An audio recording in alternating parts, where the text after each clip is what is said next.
मैं एक गांव का रहने वाला हूं, जहां जिंदगी का हर दिन मिट्टी से शुरू होकर मिट्टी पर ही खत्म होता है। मेरा नाम रघु है और मैं एक किसान हूं। मेरी कहानी कोई बड़ी नहीं, पर हर उस इंसान से जुड़ी है जो अपनी जमीन से प्यार करता है।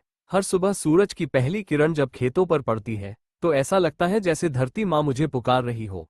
मैं अपने बैलों के साथ खेत में जाता हूँ, हल चलाता हूँ, बीज बोता हूँ और मौसम की हर करवट के साथ उम्मीदें बोता हूँ। ये काम आसान नहीं है, पर मेरे लिए यही पूजा है। कुछ साल पहले की बात है। उस साल बारिश ने साथ नहीं दिया।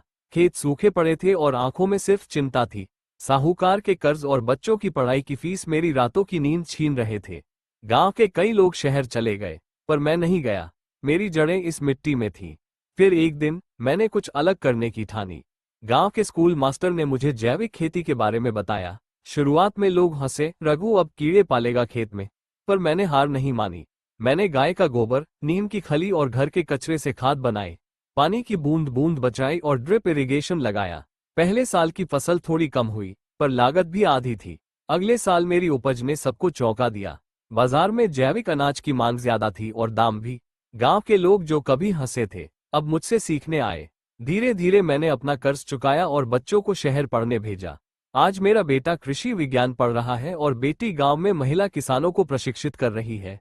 मैं गर्व से कह सकता हूं कि एक किसान सिर्फ अनाज नहीं उगाता, वो सपने उगाता है। मुझे आज भी याद है जब पहली बार मैंने खेत की मिट्टी को हाथ में लेकर कसम खाई थी, तेरे बिना जी नहीं सकता। आज वो मिट्टी ही मेरी पहचान है। मैं रघु हूं, एक साधारण किसान, पर मेरी कहानी हर उस इंसान की कहानी है जो संघर्ष के बीच भी उम्मीद बोता है।